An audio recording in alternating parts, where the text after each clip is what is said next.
How have rule changes impacted historical college football strategies? Imagine a game where the way teams play has changed so much that it feels like a different sport. Over the years, rule changes have shaped how college football teams approach each game. In the early days, teams had only 3 downs to gain 5 yards, which made them focus on running the ball and playing it safe. Scoring was different too, with a touchdown worth 4 points and a field goal worth 5, encouraging teams to play more conservatively and aim for steady gains. As rules evolved, so did the strategies. One major change was the introduction of the 2-point conversion in 1994. Before that, teams only scored 1 extra point after a touchdown by kicking the ball through the goalposts. Now, they could try to run or pass into the end zone for 2 points. This made coaches think more carefully about when to go for 2, adding a new layer of risk and reward. It pushed teams to be more aggressive on offense, especially in close games or late in the game when every point counts. Another big shift happened in 1978 when the regular season expanded to 16 games. Longer seasons meant teams had to plan 4 more games, which led to deeper rosters and more diverse strategies. Coaches started rotating players more often and developing different game plans to keep players fresh and avoid injuries.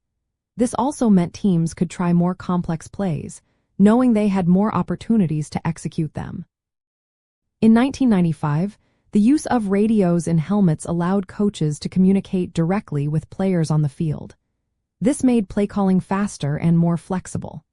Coaches could adjust their game plan on the fly, calling audibles or changing plays based on what they saw on the field.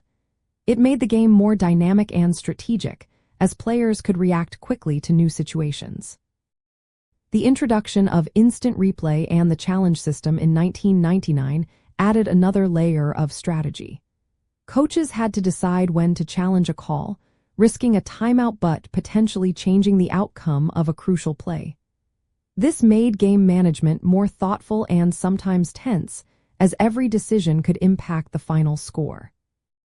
Stricter penalties for personal fouls and helmet-to-helmet hits from the late 1970s onward changed defensive tactics.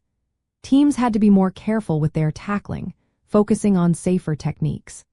This shifted the game from overly aggressive hits to smarter, safer defense, which also influenced how teams prepared for big rivalries and traditional games. Recent rules introduced in 2025 target game pace and fairness. Penalties for feigned injuries discourage teams from wasting time or stopping the clock unfairly. These rules speed up the game and change late-game strategies, making teams think more about managing their timeouts and player stamina. Overall, these rule changes have pushed college football from a run-heavy, conservative game to one that emphasizes passing, strategic risk-taking, and safety. Coaches have had to adapt their playbooks, training, and game plans to stay ahead. These changes have also shaped the traditions and rivalries that make college football special, as teams now play faster, smarter, and safer than ever before.